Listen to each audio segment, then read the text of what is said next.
All right, so I'll start with the most fun question. What's the halal way of approaching a girl you like? Even though that's question number 12, I thought,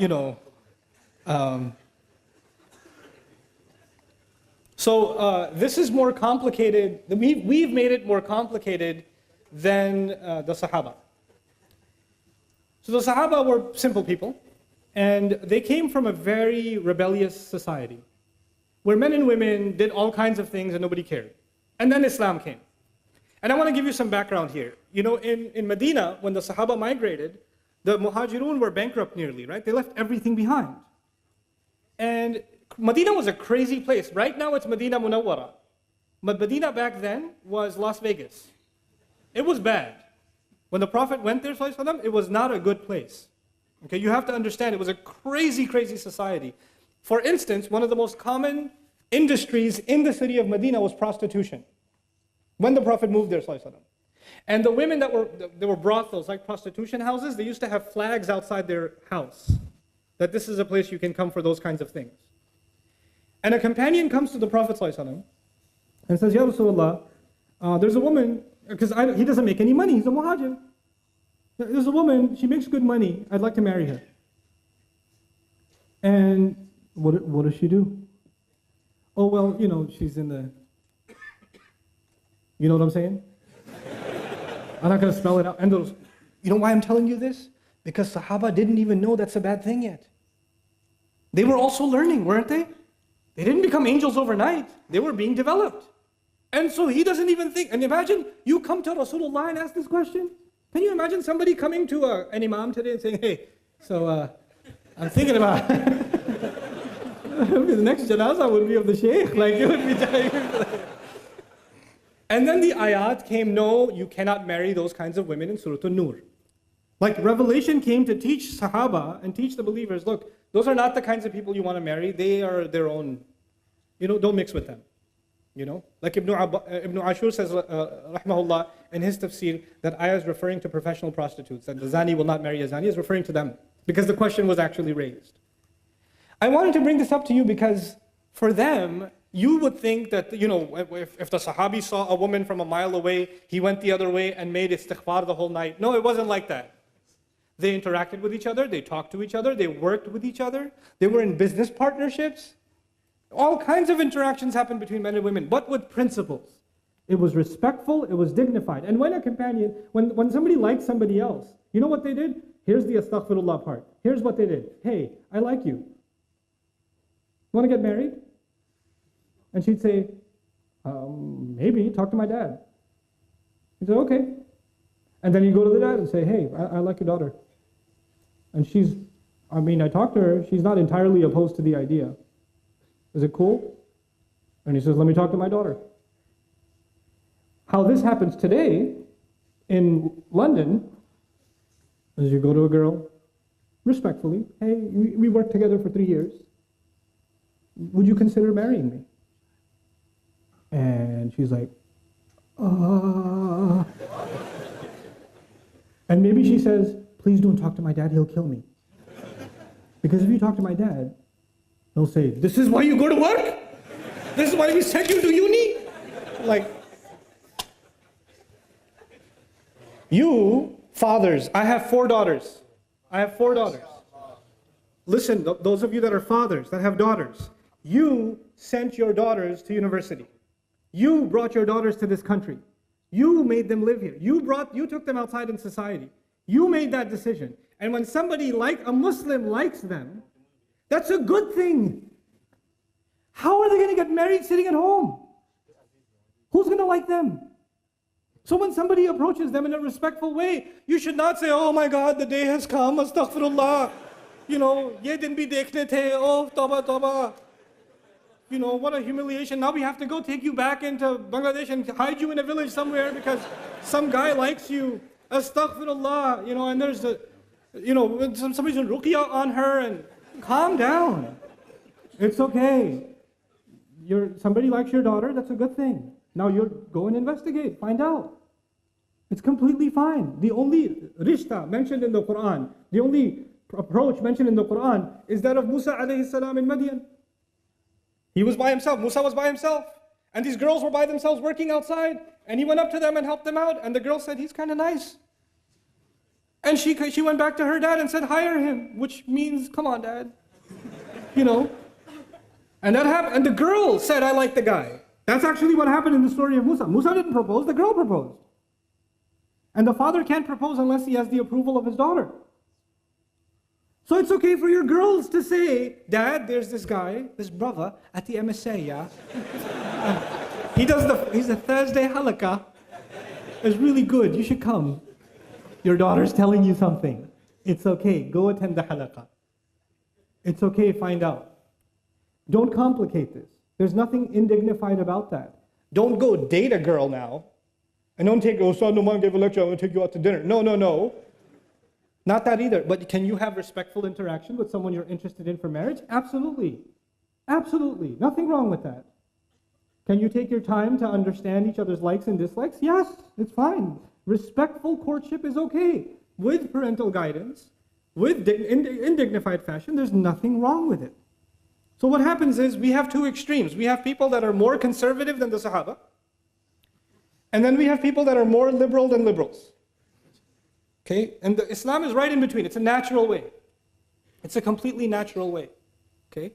And so this is something that I thought it's important to mention for families and for yourself. Talk to your daughters. Ask if they like someone. Don't create between fathers and daughters, there should be open communication. They should not be terrified to tell you that they're interested in somebody. Don't force them to marry someone they don't want to. Don't force your daughters and tell them, if you don't marry this one, who's going to come and marry you? And we already said yes to them. Don't humiliate the family and say no now. Those kinds of nikahs are haram. I will say it, they're haram. You cannot emotionally and psychologically force a girl to get married under family pressure. That is batil. And that happened at the time of the Prophet ﷺ. And the Prophet ﷺ considered those nikahs batil. They're invalid nikahs. Until the girl genuinely likes a guy and says, yes, I want to marry him on her own. From no pressure from her father, no pressure from her mother, no pressure from anybody else. She likes him. And even if the day of the nikah she says, Mom, I don't want to do this. The mother doesn't say, too late, girl, too late.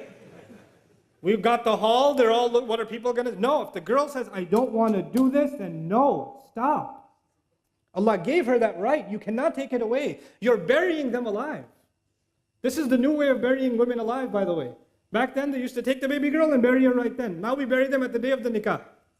This is what we do. This needs to stop. Let them marry who they want, if they're a dignified Muslim.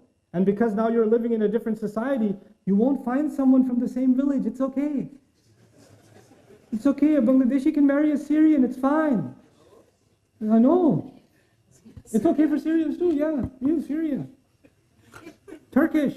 Somali. Astaghfirullah, Somali. Yeah, Somali. That's fine. You know? Musa alayhi salam is an Arab. Musa is an Arab. Or actually not an Arab. He's from Israelite. And he married an Arab. He went and married in Madian, didn't he? So many Arabs, we only marry Arab. Really? Musa alayhi salam was actually from Israel. What's up with that? You know? It's all good. So it's a time now, it's a strange time that we live in, and actually the only thing that can save us is the basic principles of our deen, and making the path to marriage easy is actually one of the greatest battles against shaitan. When we make the path to marriage difficult, when you have 28, 30, I'm not going to do other questions, forget it, let's just talk about this. What we're going to do, we're going to have 35-year-old boys not married. What do you think, they were doing tahajjud for 35 years? What planet do you live on? They didn't do anything haram. No evil thoughts went in their head. They didn't go to university. They didn't go to work. 28, 29-year-olds not being married? This is ridiculous. It's absolutely absurd. It's unacceptable. It's unacceptable. And we create standards that don't exist in our religion and don't make any sense. You have 3 daughters, 4 daughters. Somebody proposed for the younger daughter, and no proposal came for the older daughter. No. We go in order. Who said you go in order? Which Sharia? If there's a good blessing that came to your home for whichever age, why would you deny it? What will people say? What will Allah say when you explain yourself to him and say, I deprived my daughter of a good nikah because it wasn't in order? What will you say to Allah? You tell me that. What are you going to do? Ridiculous. This nonsense needs to stop. Marriage needs to be made easy. And the guy's side, because Hindu tradition says the guy is the gift, so the girl's side has to give him gifts. Islam came and said the man has to give what? Mahar. The man has to give a gift. The woman is a gift to the family. And now we do in Pakistan, India, Bangladesh, Southeast Asia. No. We don't want jahez. We don't want gifts from the girl's side, but there should be something. At least a fridge. You know? That is the opposite of what Allah commanded. That is the opposite of what Allah commanded. You're not only disobeying Allah, you're reversing what Allah said. Asking to pay, to be gifted because you're the girl, you know, the guy's side? That's like way beyond haram. I don't even know what the category that belongs in. Shaitan is giving you like 5 stars for that one. Do not fall into that category. Don't give your daughter-in-laws and your wives gifts and then ask for them back. Now this is happening. They'll give them jewelry at the wedding. No, that was just for the photos. Really? Allah Azza wa Jal will describe this. You know, لا تأخذوا منه شيئا أتأخذونه بهتانا وإثما مبينا. Don't take a single thing from the spouse that you've given to them. Are you taking a huge accusation against your own self and taking clear sin on yourself? When you agree to a mahar. You know, nowadays the fashion is they don't discuss the mahar until the day of the nikah or the minute of the nikah. Before then, when the mahar comes up, they say, oh, it's family, it's okay, we'll work it out, it's okay. And then the time comes, and then the girl's side says 50,000. And you're like, the poor guy was eating biryani and gets stuck in his, you know, like, 50,000? And then his uncle whispers in his ear, it's okay, nobody pays it. If you have no intentions of paying mahar, your nikah is invalid. If you have intentions of asking your wife to forgive the mahar, you're committing a grave sin. You can't even ask for a discount. You cannot, you're not allowed. You can't give it when, you know, you decide. She decides when it's given. That's her right. That's what validates the marriage. Don't agree to a mahar you can't afford. Don't agree to a mahar you have no intention of paying. Don't agree to a mahar that you intend to get forgiven. Oh, if you loved me, you would have forgiven it. Why does money have to prove that I love you? Because it's mahar. And because you can't use that kind of language. فَإِن طِبْنَ لَكُمْ عَنْ نَفْسٍ مِّنْهُ شَيْئًا. If they, out of their own free will, out of the goodness of their own heart, decide to give you some of it, like you gave the 1,000 for the month to her of the mahar, and she says, here's £2, get yourself an ice cream. That's up to her. She wants to do that, she can do that, but you cannot. That's not your money. That is not your money.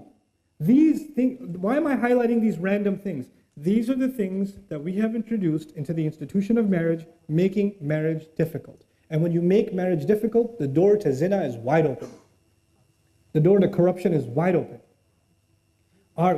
It's unnatural to think that an 18-year-old, 19, 20-year-old guy, girl are going to be in university and they're going to be there for 5, 6 years and not develop any emotional attachments.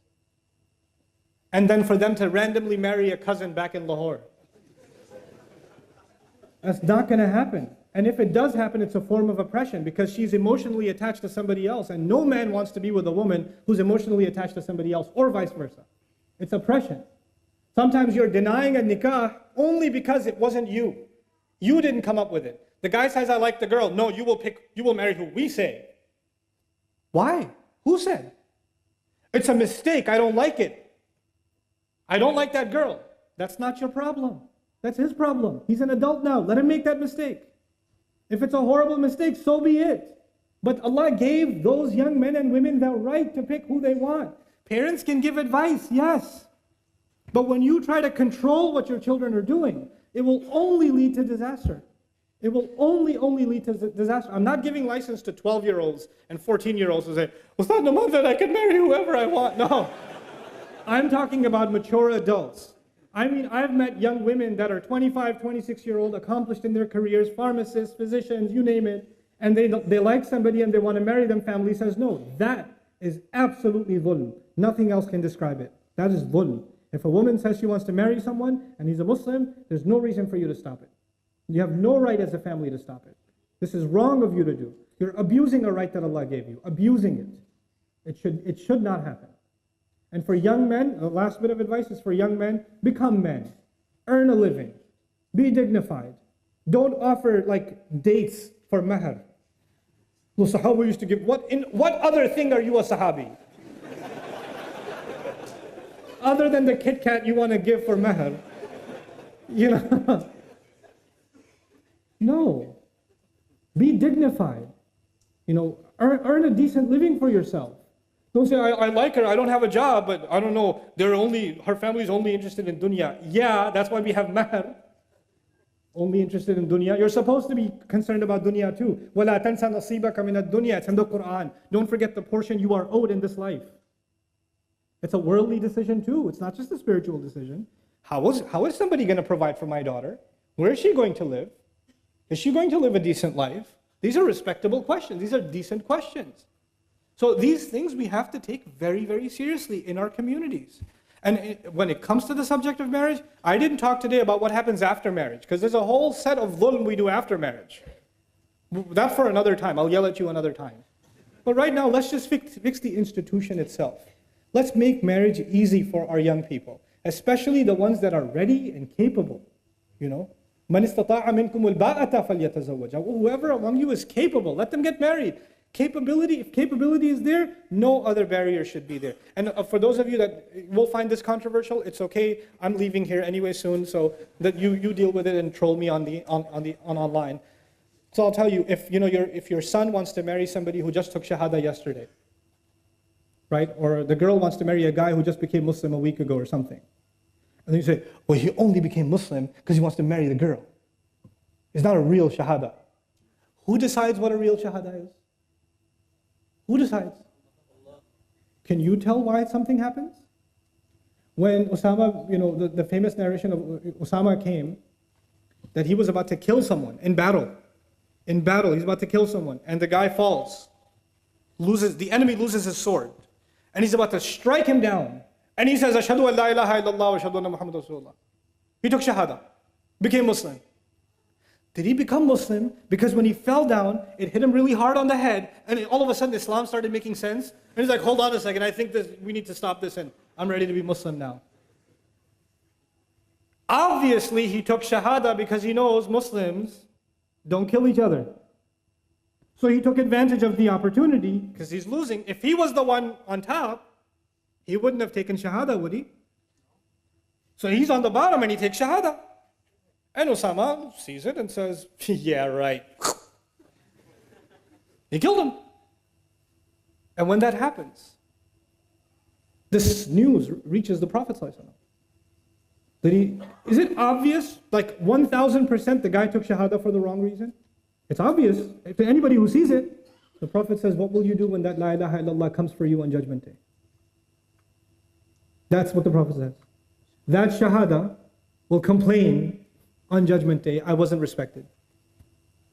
And that's in the most obvious of cases. When somebody says they've taken shahada, who are you to question their reasons? That's between them and Allah.